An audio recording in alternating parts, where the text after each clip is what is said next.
porque hemos vivido estos días realmente conmociones sociales con los femicidios, también homicidios, y a los que se les sigue buscando una explicación, no una explicación para excusa, sino una explicación para ver cómo esto se puede detener en algún momento, más allá de las movilizaciones, de las charlas, de todo lo que se hace. Bueno, parece que cada vez es peor. Esa es la sensación.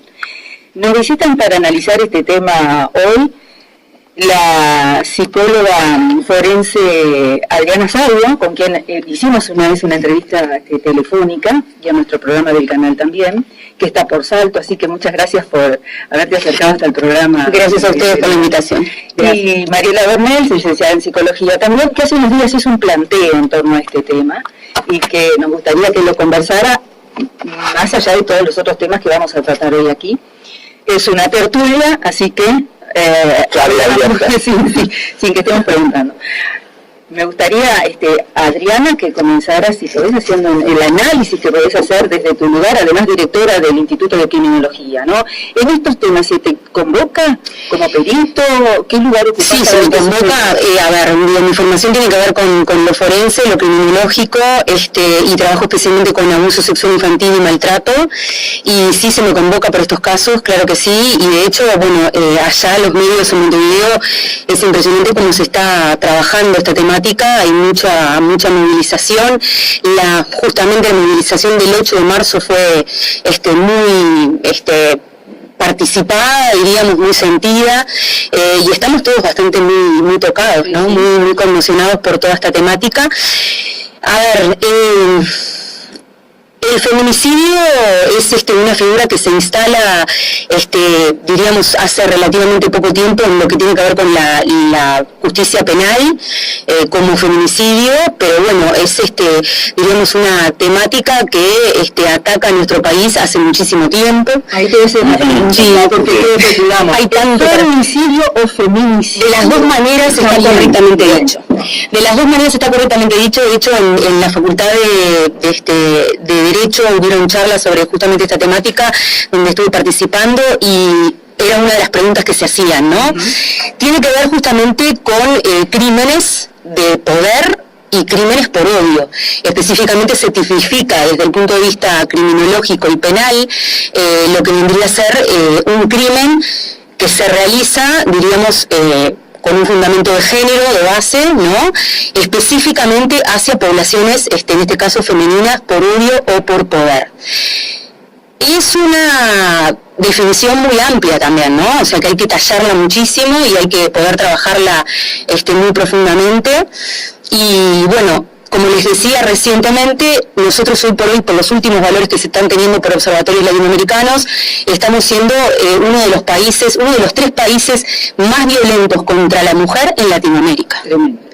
¿Cuáles son los otros dos? Los otros dos tenemos Cuba, entre ellos, y si mal no recuerdo, creo que el tercero es Ecuador, uno de los segundos es Ecuador. Entonces son valores que alertan muchísimo, y de hecho hoy por hoy con lo que está pasando, yo el otro día sacaba una captura de pantalla y me encontraba las noticias que vieron que dice salió hace 2 horas, hace 6 horas, ya hubieron 3 hechos, el hecho de la señora esta que sucedió aquí en Salto, el hecho de la señora que estaba embarazada, que estaba en estado de gravidez de 5 meses, y otro hecho más que tuvo que ver con la escribana también, que tuvo una situación de un balazo para ser ultimada. Exactamente, en Maldonado. Antes del asesinato también de la mujer acá, hubo un caso en Constitución, también apuñalada. Exactamente. Entonces, claro, son los que fueron desgraciadamente ultimados, y los que no llegaron a ser ultimados, todos los casos que, diríamos, alimentan este porcentaje tremendo, donde en realidad los feminicidios hoy por hoy se están transformando en una alerta pública, o sea, ya se llamó alerta pública, y de hecho ya hubo una rectificación en el Código Penal como para, diríamos, tipificar especialmente los casos que tienen que ver con las ultimaciones con características de feminicidio, y a su vez los casos que tienen que ver con ultimaciones frente a menores, que también es un agravante hoy por hoy en el Código Penal, ya se está participando en el Parlamento, y es un tema que nos tiene muy preocupados. ¿Qué pasa con las causales de esto? O sea, yo hoy por hoy ya no estoy ya ni analizándolo a nivel, diríamos, miren lo que les voy a decir, criminológico o psicológico. Ya estoy pensando en aspectos antropológicos.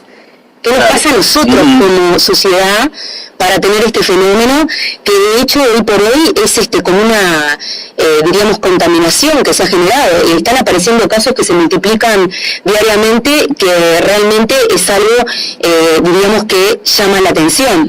Vamos a seguir eso justamente, vamos a darle participación a Mariela. Con muchísimo Buen día, Mariela, ¿cómo estás? Buen día. ¿Es evitable esto?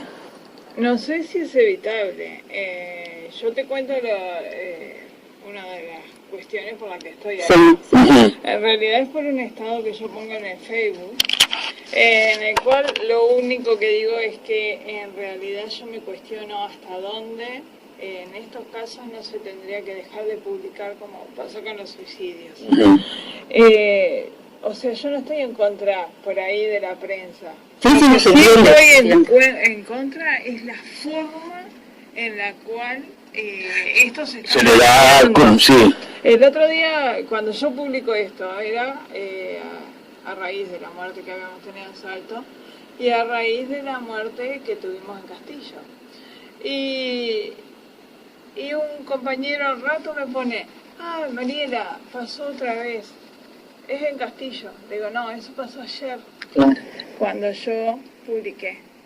O sea, es una cuestión de que la forma de transmitirlo ya es lo que te alarma.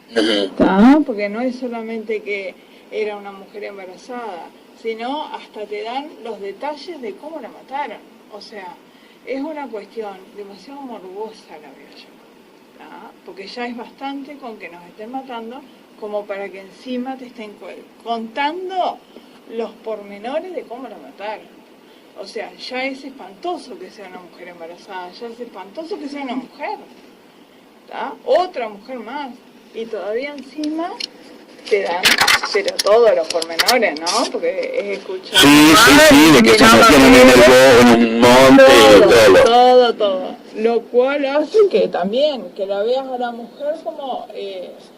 La culpable de haberse metido en el monte. Bueno, pero primero, vos no sabés que te van a matar. Y segundo, si te amenaza con tus hijos, te dice, si no te mata vos, te mato a tus hijos, ¿vos qué haces? No sabés, claro. Digo, entonces uno no sabe cómo se dan las cosas. Y esas cosas no se cuestionan. Lo único que se dice es que la mujer tuvo la culpa por haberse metido en un monte con el tipo. O sea, hay cuestiones que son mucho más... por ahí que serían las que se deberían investigar y no se investigan. Entonces yo realmente, si esto fuera una enfermedad, hoy estaría reservado para todo el mundo. Yo me acuerdo de la gripe aviar, que por ejemplo no se decía cuáles eran los casos. Y sin embargo, esto que también nos atañe y que también es espantoso porque hay vidas de por medio. No, esto se comenta como si fuera una cuestión de... Mi miedo es que esto se naturalice. Que mañana nos digan, murió una mujer, otra más. Digo, y que en realidad no podemos hacer nada más que incentivar a la mujer a que denuncie. Y si denuncia y le pasa lo que le pasó a los alcaldes. Claro, es que viste que o sea, está todo atado, comprendido como con pinzas todavía. Uno se cuestiona, digo, yo estoy a favor de que se denuncie, pero si le pasa a la mujer, ¿qué culpa? ¿Cómo manejás esa culpa? No. Y digo, y en donde yo trabajo, que es un liceo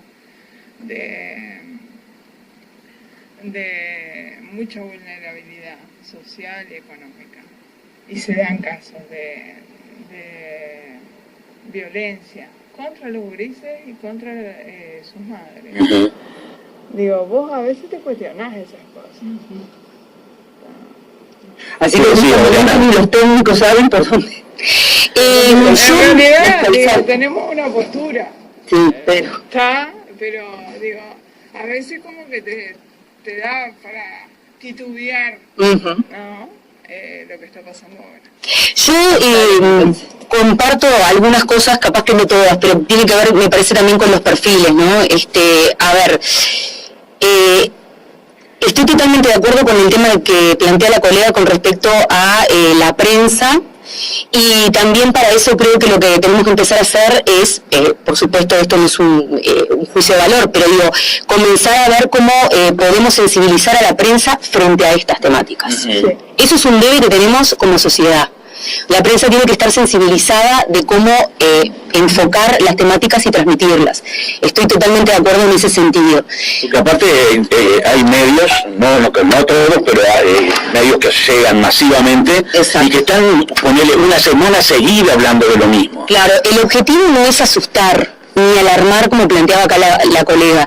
El objetivo en realidad es sensibilizar a la población para que la población tenga más conciencia, y en esto que ella planteaba también, ¿no?, de la naturalización, estoy de acuerdo, pero al mismo tiempo es como una línea muy delgada, porque en realidad, a ver, cuanto más sensibilizamos, más luz damos a la situación y hacemos que en realidad la población denuncie mucho más, de alguna manera, ¿no, verdad? Y eso no significa que se naturalice necesariamente. Hoy por hoy quizás sí se están naturalizando, que es el gran tema que tenemos, determinadas conductas ultraviolentas, que en realidad eso es lo que tenemos que evitar. Me parece que tiene que ver con un tema de figura y fondo, ¿no? O sea, de contenido y de fondo, ¿no? O sea, cómo de alguna manera los medios manejan esta información, cómo la presentan, cómo la devuelven, la necesidad no de dar detalles subjetivos, sino principalmente de informar y promocionar la prevención, que me parece que es lo que vale para protegernos todos. La prevención, ahí vamos a las causales, porque desde donde se Bueno, ese es el tema. Yo les quería compartir un porcentaje que traje del Ministerio del Interior, que plantea que el 22% de las mujeres ultimadas, o sea, que desgraciadamente fueron feminicidios, denunciaron previamente. 8 de cada 10 mujeres asesinadas no denuncian. O sea que el elemento de la denuncia nos falta, y tenemos que promover que en realidad se denuncie mucho más. ¿Sí? Por supuesto que desde un punto de vista criminológico, cuando se genera la denuncia hay una cantidad de factores que quedan a expensas y que quedan descubiertos, pero quedan mucho menos que no denunciando quizás. Y este es un elemento que tenemos que tener en cuenta. Lo que nos pasa a nosotros los uruguayos es que también nos asustamos mucho y fácilmente suena, como diríamos, la campana de alarma, y quedamos envueltos en esa alarma y nos olvidamos, como lo que plantea justamente acá la compañera, de ver cómo analizar las causales que generan esos problemas, ¿no, verdad? Y lo que creo que tenemos que ir es un poquitito más profundo. Yo te agregaría esto para analizar todo junto ya.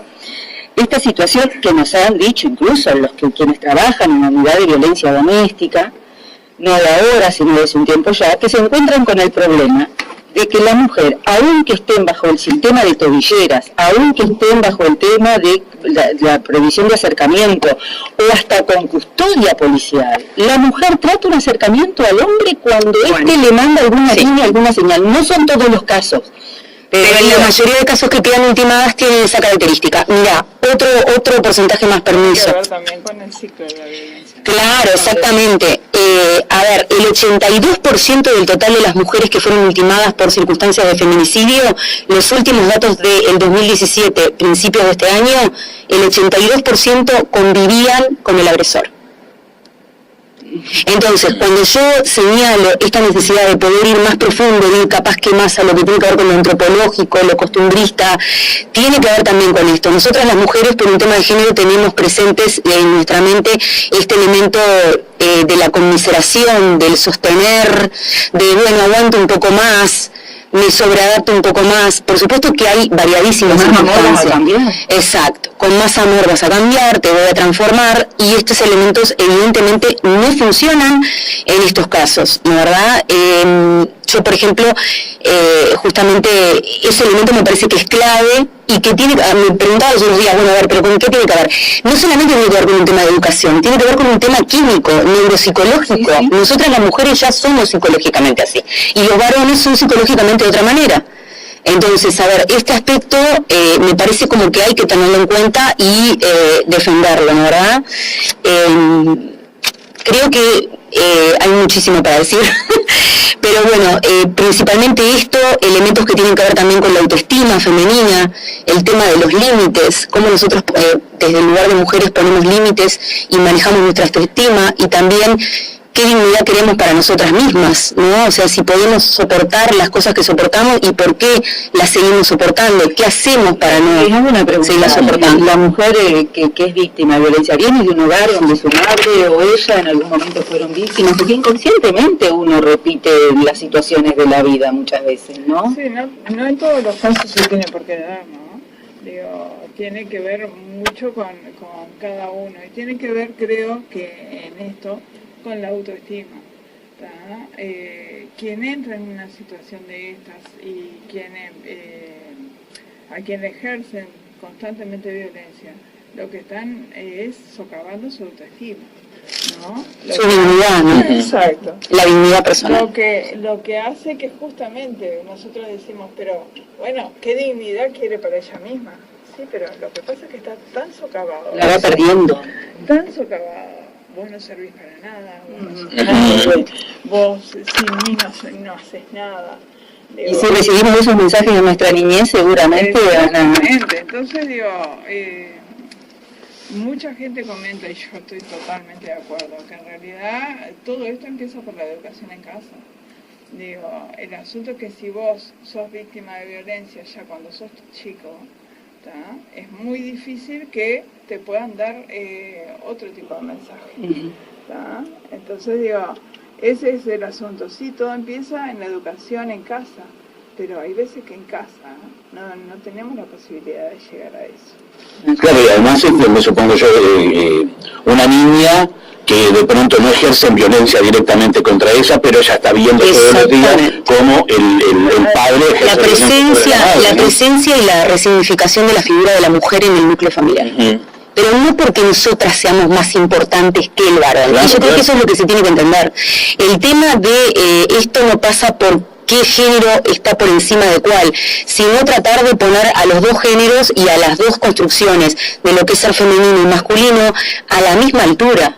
Horizontalizarlo, porque yo creo que ahí empiezan los problemas de poderes y de luchas entre estas partes. Este elemento que planteaba la compañera, que tiene que ver justamente con la crianza en el núcleo, es importantísimo, porque les voy a señalar algo que yo estaba justamente analizando los otros días y no lo compartí, y me parece interesante. Yo estaba viendo casos de justamente características de varones que han cometido feminicidios, y me llamaba muchísimo la atención que siempre la mayoría de las veces se encuentra con núcleos de estos varones donde la figura de la mujer, por supuesto, está totalmente denigrada.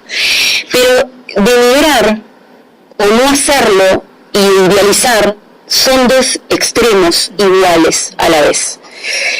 Entonces, estos varones, en la mayoría de los casos, no quiere decir que sean todos, porque cada caso es único en sí mismo, ¿no, verdad? Estos varones tienen una cierta fascinación y admiración por el género femenino. Y esto a nivel clínico es interesante de analizar. ¿Qué quiere decir con esto de la fascinación? La fascinación puede ser positiva o puede ser también negativa, diríamos, y generar, diríamos, un fanatismo que termine en derivaciones y complicaciones importantes, como por ejemplo el homicidio y los disparates que hemos estado siendo partícipes, ¿no, verdad? Este aspecto se trabaja en la clínica forense y tiene que ver justamente con lo que se llama el empuje de la mujer, que es un fenómeno psicopatológico que aparece muy similarmente, que lo vemos también que funciona así, en los casos, por ejemplo, de abusadores y maltratadores en niños. A mí muchas veces me dicen, ¿pero qué es lo que busca el abusador infantil? Y en realidad el abusador, en términos generales, ¿sí?, lo que trata de cambiar es, te cambio mi desgracia por tu felicidad. Hay una necesidad de envidia del bienestar de la víctima. Y es una cierta admiración de alguna manera, una admiración oscura, una admiración mal manejada. Piensen en esto y pónganlo en la posición de lo que son los fenómenos feminicidas, ¿sí? Nos encontramos con varones que en realidad quedan obsesionados con esas mujeres de alguna manera, obsesionados, por supuesto, patológicamente, ¿no? Hasta llegar al punto, diríamos, de ultimarlas. Y esto internamente, si nosotros caminamos un poco más para dentro de estas cabezas, nos encontramos muchas veces con esta fascinación que no es de admiración, es una admiración, diríamos, más intoxicada. Es como, quiero ser como ella, me gustaría estar en esa posición. Si lo pensamos bien, después ¿qué nos encontramos? Que estas mujeres, en la mayoría de los casos, son mujeres emprendedoras, son mujeres que han tratado de salir de sus circunstancias difíciles, son mujeres que han tratado de avanzar a pesar de las consecuencias negativas que les han tocado en la vida. Entonces, es una mujer, es un perfil de víctima que es muy llamativo para este tipo de sujetos con estas características psicológicas. Y a mí me parece que es importante poder empezar a, sumergirnos en estos ejercicios mentales, porque creo que por ahí puede venir la manera de cambiar. No es solamente machismo. Exacto, porque a ver, tenemos que descentrar también desde la parte ideológica. Estoy totalmente de acuerdo con la colega cuando plantea lo del tema de los medios también en ese sentido. O sea, nosotros no nos podemos poner abajo de una única bandera. Estos son fenómenos multicausales y que tienen que ver también más con nuestra convivencia humana con los seres humanos. Y hoy por hoy, fíjense que en los porcentajes que estamos teniendo en Latinoamérica, somos un modelo único en este aspecto, de alguna manera, en el sentido negativo, si se quiere. Y es porque funcionamos socialmente así. Entonces hay que pensar por qué a los uruguayos nos está pasando esta situación y por qué humanamente como uruguayos nos está pasando esto y nos estamos maltratando entre todos de esta manera. Es un tema súper complejo, ¿no? No, yo estaba... el último feminicidio tuvo que ver con una persona que incluso ya había tratado de quemar la casa de una pareja. Sí, claro. Entonces, lo que uno se cuestiona, siendo una ciudadana común y corriente, es el hecho de por qué estaba suelta. Quería quemar a su mujer adentro de la casa con niños. Entonces como que... Registro único de agresores sexuales y de violencia. Exacto. En el Parlamento, ya. Registro único. Registro y control. Porque es la única forma que vamos a tener justamente de que esta misma persona no hubiese podido haber hecho lo que hizo ahora. O sea, me queda la sensación de que se pudieron prevenir, ¿tá? El de Salto se pudo prevenir quizás teniendo una casa de breve estadía, ¿tá? Donde la mujer estuviera más segura, ¿tá? Y se prevenido que un policía también muriera.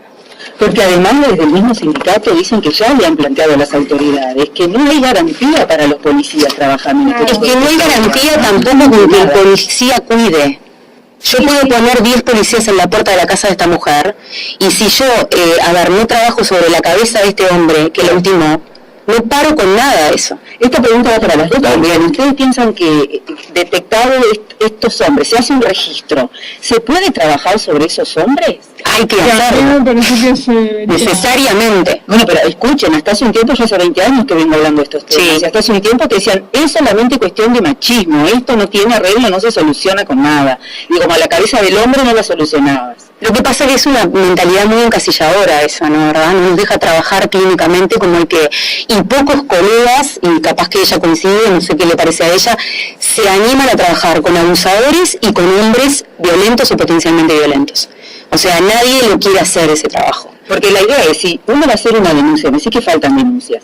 Una cosa es hacer una denuncia y que a mí me venga toda la policía a la casa, que anden buscando a mi marido, que lo detengan, es el padre de mis hijos, y yo qué hago y qué hago después, y le pongo, digo, millones de cosas que se le cruzan a una mujer por la cabeza. Ahora, si yo denuncio, pero sé que yo voy a tener una atención y contención, y él también va a tener capaz que la ayuda que hace tiempo le estoy diciendo que busque. Claro. Porque una mujer que dice, mirá, me parece que vos no se da, que estás dando señales de... Bueno, pero estos varones se tienen que atender en un sistema policlínico, se tienen que atender en algún sistema médico por control general. Y quizás sería tan simple como poner en fichas de control general una forma, diríamos, de detectar con algún tipo de indicadores básicos qué le pasa. Porque saben que, capaz que acá la colega coincide en el caso de clínicamente en estos casos, ¿no? Estos varones tienen un gran componente depresivo y de angustia. ¿Así? Sí, señor. Una depresión y una angustia muy grande por dentro. No los estoy, por supuesto, justificando y haciendo apología de esto, no se malinterprete. Pero sí tienen un componente que es muy fuerte en esa línea. Y de hecho de depresiones muy viejas de muchos años. Y sumado a que el varón, socialmente, no puede llorar, no puede expresar sus emociones. porque eso es lo que nosotros nos formaron. Y encima se niega a buscar ayuda. No, y además yo le agregaría otro condimento, que en muchos casos, no sé si la mayoría porque no tengo las cifras, pero en muchos casos son de policías, ex policías, militares o manejo de violencia en su trabajo. Y tienen el arma en la mano, o sea, en cualquier momento tienen que Exacto, tienen el arma, pero también el manejo del poder, el de... Recién el año pasado se hizo una modificación del decreto, ¿no? ¿no? Es tener un arma, ¿no? Exacto. Digo, porque justamente yo estaba mirando lo que plantea la policía, que ni siquiera ellos se sienten como protegidos por la ley si actúan. Claro. Entonces digo, es toda una tensión. Claro, digo, por supuesto.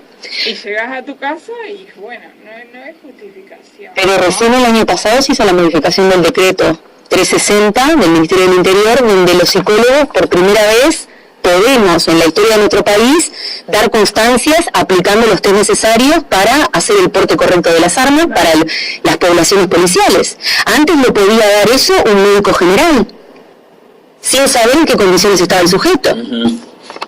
Entonces, hay que ver cómo nos podemos ir trabajando en interdisciplina, formando, diríamos, y armándonos como equipo de intervención interdisciplinaria para poder ir captando todos los focos por donde van apareciendo, diríamos, o se nos va, mejor dicho, escapando la perdiz, si se quiere, ¿no? ¿Verdad?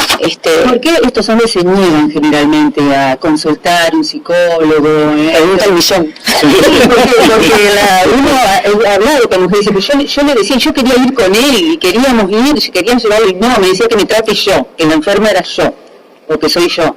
Porque no quieren reconocerlo. Es el elemento proyectivo, ¿sí? O sea, totalmente, no, proyectar, no exponerse, yo no. No soy yo, sos vos. No, y aparte tiene que ver con esto, ¿no? Que un psicólogo o un psiquiatra puede detectar determinadas cuestiones. Y generalmente se juega un poco de esto del machismo, porque es un poder. O sea, si a mí un médico me dice que yo estoy mal, ¿qué poder tengo frente a ella y frente a mi familia? Digo, entonces me parece que... Y también que el médico me puede tratar distinto siendo yo mujer o varón. Claro. Y el hecho también de que estas personas tampoco dejan consultar a sus mujeres. O sea, claro. Directamente se juega esto de lo privado, ¿no? De que esto se resuelve en casa. ¿Tá? Y si ella quiere consultar, si ella va y le dan alguna medicación para que no esté tan angustiada y demás, también se juega en esa relación. No consultes más, no sé qué, no sé cuánto, porque justamente digo, una mujer además que puede, contenida, seguro, puede incluso... que una mujer que está a la deriva y que está sí. sometida en esa casa. Porque le den herramientas como para revertir las situaciones, yo no me voy a arriesgar a que esto ocurra. La ley de incesto y de abuso infantil en nuestros núcleos familiares uruguayos desde 1850 sigue planteando hasta el día de hoy que si no hay alerta pública y hay una situación de abuso o violencia dentro del núcleo familiar y no hay alerta pública para fuera de la casa, no se puede tipificar y no se puede procesar. Y de eso también estamos trabajando para modificarlo. Entonces, en base a lo que la compañera planteaba, ¿no? O sea, ¿qué pasa con esto de lo privado y lo público? Contarlo, expresarlo, tiene que ver con armar escándalo, no, tiene que ver con hacerlo público para que pueda ser debidamente procesado cuando corresponde hacerlo, porque la violencia doméstica y este tipo de situaciones de feminicidios es un problema de derechos humanos ya, no es un problema de la realidad privada de las familias, no es que la señora de la esquina tiene ese problema y es problema de ella. O sea, es una denigración de los derechos humanos. Nosotros tenemos un derecho humano que es el derecho a ser felices, y es un derecho, no es una frase. Entonces, nadie nos puede quitar, nos puede arrancar ese derecho. Pero además, no solamente pensarlo como sujeto de derechos, sino como integrante de la sociedad. Como comunidad. ¿Qué estamos aportando a esa sociedad? ¿Qué, desde la salud, desde lo productivo, desde ya dejo de ser, digamos que una persona que sea productiva, positiva para la sociedad, porque hay casos en que uno se anula de tal manera que termina siendo presa de medicamentos, antidepresivos, después para salir de despertarte, para dormirte, y a la sociedad le hacemos mal. A mí a veces, por ejemplo, perdón que comente esto, lo que pasa que es tanto... porque es un tema que sensibiliza muchísimo. Me llama muchísimo la atención dichos, no me voy a nombrar a la persona, pero digo, había un señor que salía hablando las otras veces en una radio de Soriano, que yo realmente hice captura de pantalla del exintendente. Puede ser. No sé quién es, que yo hice, no sé ni qué dijo.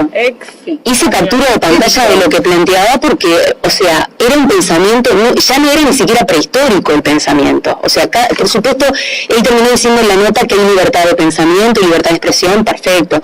Pero a ver, era tan fuerte el contenido de lo que expresaba contra las mujeres en general, que doy de vuelta esto del empuje hacia la mujer. Al final parece que es como una fascinación por querer ser una de nosotras. Es como una impotencia de género en el varón, que muchas veces se observa en estos valores que expresan una ira que no se entiende, porque es una ira totalmente ilógica contra la mujer. Este señor dijo muchas cosas. En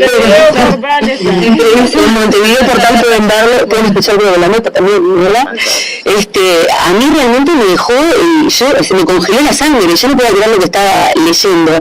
Y de hecho es una persona que tiene un manejo en un espacio radial, ¿no verdad? Que tiene que ser un símbolo representante, ¿no verdad? Y realmente los comentarios es una de las radios más escuchadas en Soriano. Ah, sí. O sea, es que Radio Chana. Yo había algo que mandaron, pero no, viste que uno recibe tantas cosas en WhatsApp. Yo no me detuve a mirarlo, sinceramente. Yo después te lo enviamos, porque de hecho se hicieron cadenas. Pero a ver, esto un poco como lo planteaba la colega, ¿no? O sea, no caer en esto de decir, bueno, hagamos una barricada contra estos fenómenos. Pero sí seamos conscientes, diríamos, y empecemos a tener un poco más de cabeza para, humanamente por lo menos analizar estas circunstancias y no caer en estas situaciones que hoy por ellas son, diríamos, situaciones que uno dice, ¿cómo a otra persona como yo, a un igual como yo, no importa su género, ¿no verdad?, sea mujer, sea varón, no se le puede pasar por la cabeza que es indignante o es denigrante tratar a otra persona así? Yo creo que ahí, ¿no? ¿Dónde cambia? ¿Dónde es que quiebra el tema por aquello de crimen pasional? Porque ¿termina siendo crimen pasional o no es crimen pasional? Bueno, de ahí entramos en un tema legal, en tema del dolo. O sea, si es doloso o no doloso. Eso también hay que ver, porque cuando empecemos capaz que a modificar todas las leyes, acá me iba la colega y se sonríe porque diciendo tengo tanto que modificar. Cuando se empiezan a modificar todos estos elementos que se van a agregar ahora nuevos y demás, el elemento del crimen doloso que vos estás señalando se va a tener que contemplar. De hecho, en nuestro país, si por ejemplo un hombre o una mujer entra a una instancia, a un predio privado y ve a su pareja con otra persona, aparentemente puede haber una situación de dolo donde la ley antiguamente contemplaba que a la persona se le nublaba la mente y podía ser situaciones desastrosas con su pareja. Esto va a tener que ser, diríamos, claramente analizado a la luz de la actualidad. Hoy por hoy sabemos en estos casos que estos varones son conscientes de lo que hacen en el momento que lo cometen. O sea, no es que sea un psicótico que esté delirando, ni muchísimo menos, ni haya, no sé, un estupor maníaco que no lo deja analizar lo que está pasando. Ellos saben bien. De hecho, en el caso tan doloroso de la señora de los pagos de ustedes, el sujeto se negó a declarar. Sí. Entonces, hay conciencia del acto, ¿no verdad? O sea, no es que estemos frente a personas que no saben o débiles mentales, ni siquiera porque se les nuble la mente en el momento que están cometiendo lo que están cometiendo. Sí hay alteraciones de hormonas, el sujeto se pone ultraviolento. No, pero además había dicho que la iba a matar, ya venía con días. Hay una premeditación. Aparte, esa noche lo que se dice es que ya le planteó, y por eso le pusieron a 2 policías, claro, que la iba a matar. Pero era una esa noche la iba a matar. Exacto. O sea, sí. Digo, pobre mujer, y era una señora que fue llamado, creo, expresaba los familiares, yo estuve viendo, era muy alegre, era una señora que llevaba adelante todas las situaciones cotidianas como mejor podía, que siempre estaba con una sonrisa. Hay un elemento ahí también, ¿no? De querer siempre hacer lo mejor que puede frente a lo que le está pasando, que esto era un poco lo que comentábamos de las mujeres con el aspecto de la sobreadaptación, ¿no? ¿Verdad? O sea, soportar, bueno, pero digo, o sea, tiene que haber un límite. El asunto acá, que yo siempre pienso, es en los gurises que quedan. Porque tanta la violencia que vivieron, incluso no solamente en las personas que vivieron la violencia, sino en que lleguen un día y te digan que tu madre está muerto por ser policía. O sea, claro. Esas cuestiones son las que yo no sé cómo las vamos o sea, cómo van a ser estos gurises más adelante. O situaciones de menores que ven cómo matan a sus progenitores. Justamente tratar de proteger a esos chiquitines, y me parece que es un trabajo que es... Un segundito, tenemos una llamada al aire. Hola, buen día. Hola. ¿Cómo estás, Jorge?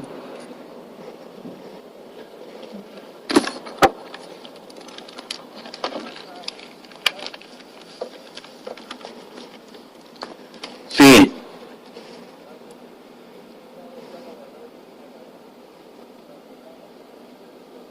Ah, sí.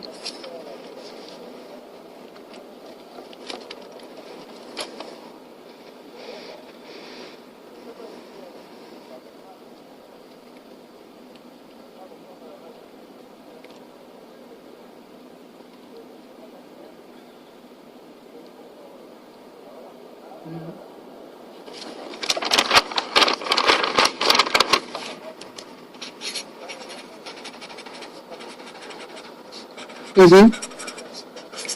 Muchas gracias. Gracias, Jorge. Promoción de la perversión, ¿no? La promoción de la perversión. Lo que decía este señor muy bien y muy sensiblemente, gracias, era eso. O sea, como también en otras partes del mundo, yo tengo el anuncio, a mí me pasaron esa información, en las redes está, sobre comentarios, bueno, de figuras que tienen que ser representantes del amor y de la humanidad y que no necesariamente lo son muchas veces, y expresan este tipo de disparates que tienen que ver con una perversión. No voy a poner a la misma altura los planteamientos que hace el señor recién con respecto a este caso, de los planteamientos de nuestros compañeros de Soriano, pero en un cierto nivel está el elemento de la perversión, naturalizado, como decía la colega. O sea, hacemos una pedagogía de la perversión, estamos enseñando desde la naturalización que lo perverso es lo natural, y lo perverso no es lo natural. Cuando se trabaja con abuso infantil, acá la colega lo maneja bien porque trabaja con poblaciones adolescentes infantiles, es uno de los elementos que hay que sensibilizar a los niños y a los adolescentes. Lo perverso no es lo natural, no es lo común, no es lo que nos lleva a buen camino. Lo perverso... Y tampoco por cómo estés vestido. Totalmente. Es lo que, Exactamente. Entonces, a ver, poder empezar a sensibilizar quizás esos elementos, yo creo que como que es clave, me parece muy clave para poder ahondar en este tipo de fenómenos, ¿verdad? La perversión me refiero a esto de naturalizar y disfrutar en cierto nivel de decir cosas que son un atropello para el otro. Y de reírse, por ejemplo, de un abuso, como decía la colega recién, de diferencias entre dos personas, ¿no? O sea, como los comentarios que teníamos por el otro lado, que se vayan a la cocina y que se vayan a lavar platos, que no tienen nada que decir y que no tienen nada que hacer, al final qué es lo que quieren, no sé qué es lo que quieren, hacemos todo igual porque ahora hasta boxeo hacen, pero a ver, no pasa por una lucha de poderes y subimos los dos géneros en un ring de boxeo. O sea, eso es una pedagogía de la perversión. O sea, y creo que tenemos que empezar como adultos que somos a dar el ejemplo, ¿no? O sea, lo que plantea la colega, niños, adolescentes. ¿Qué ejemplo le estamos dejando a los más gurises? Sí, totalmente. En este anuncio también se nos mandaba a todas las que salimos el 8 de marzo, en realidad era cerca del 8 de marzo. Sí, fuimos unas cuantas. Claro, todas las que fuimos se nos mandaba a lavar platos y agarrar la olla y dejar esa olla ponernos a cocinar. ¿Está? Porque de esa manera íbamos a evitar los problemas con los varones. Exactamente. Entonces digo, una cuestión que, o sea, esta persona o unas cuantas no se han dado cuenta de lo que son los 8 de marzo, de la cantidad de gente que lleva, y los 25 de noviembre. Digo, entonces digo, ¿cómo trabajar esa cabeza? Porque este señor, por ejemplo, goza de toda, o sea, fue candidato a intendente, no es cualquier cosa. Y aparte, de hecho, lo dice, como decías tú, ¿no? O sea, lo naturaliza de una manera que lo expresa en un medio de difusión, abiertamente. Entonces, digo, estamos mal, y a eso me refiero también, con lo de que hay cosas que no se deberían publicar y hay cosas que no se deberían. Digo, porque realmente que nadie le corte a este señor el micrófono es también, digo, porque los que estaban alrededor también estaban avalando, porque aparte me decían, sí, tiene razón. Pero el tema es también que si no lo escuchás, es más peligroso porque no sabes qué está. Cuando ves sabemos que lo sentimos. Pero es que ese es el tema, a ver, nos lleva a todas a ponernos en una dinámica que no es de compañerismo con los varones.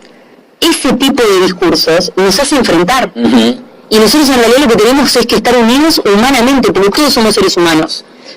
Entonces creo que ahí en el ser humano no hay género. O sea, entonces, a ver, yo no quiero caer o quedar cursi ni duda, pero hay una frase que a mí siempre me quedó en la cabeza de un personaje de la historia que para mí fue muy significativo, por lo menos con el trabajo humano de las poblaciones y demás.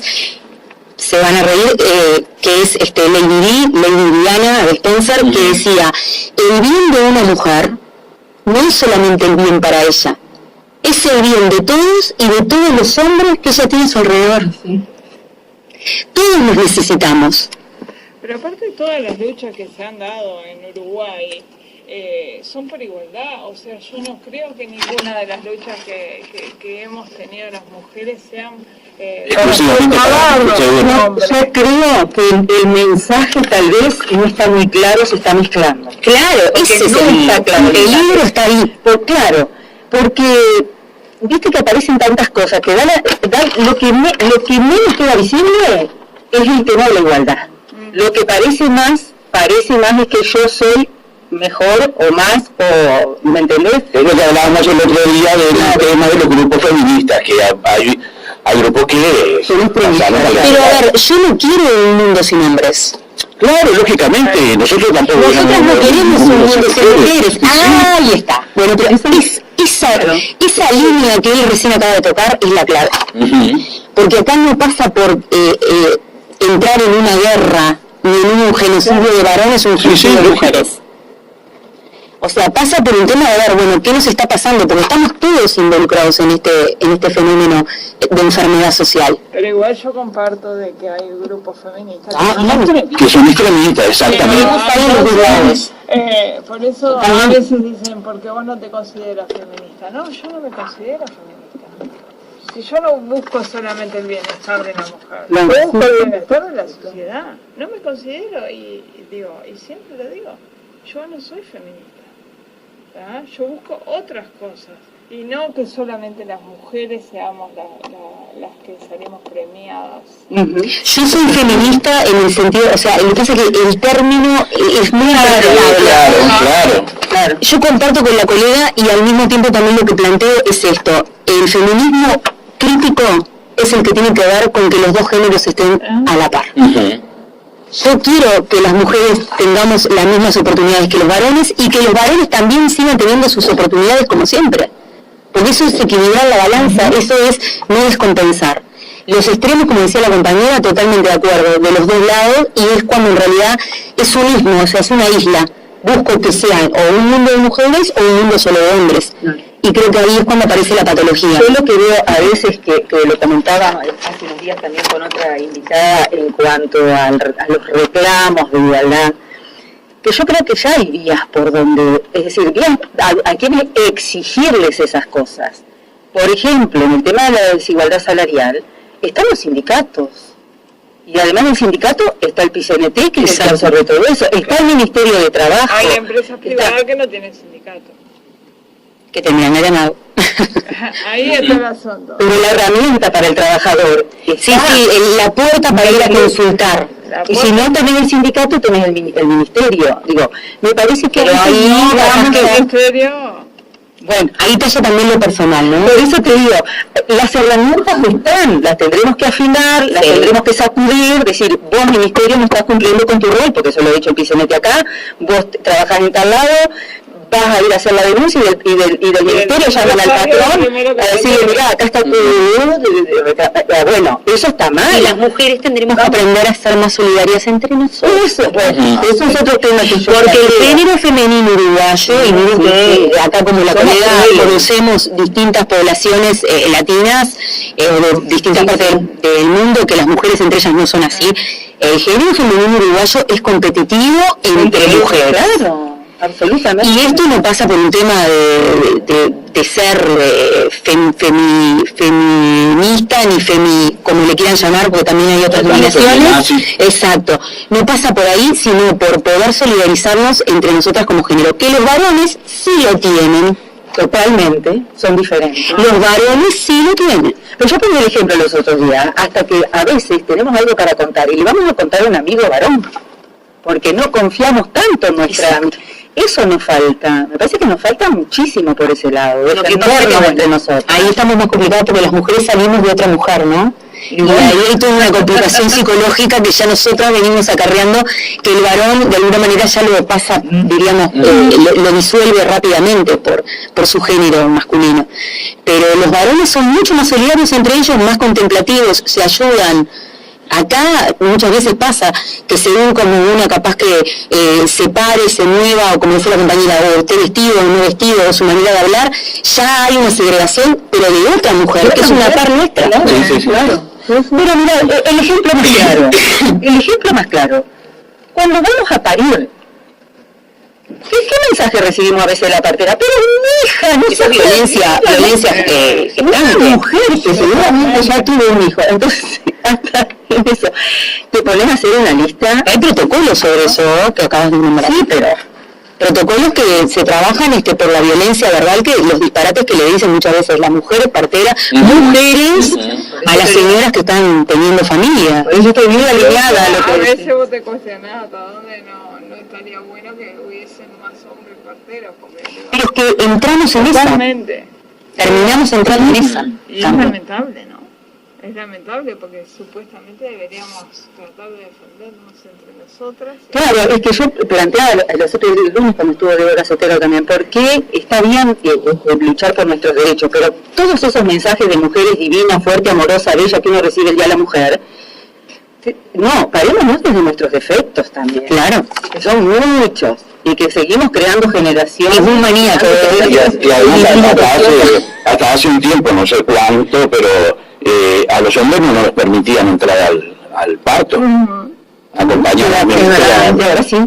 Sí, por supuesto, yo tuve el parto de mis 2 hijos, pero y los ginecólogos tampoco integraban lo que integran ahora, los ginecólogos no integraban lo que integran ahora de decir están embarazados los dos. Sí. O sea, que el papá tenga la vivencia esa. ¿Tenemos otro llamado? Buenos días.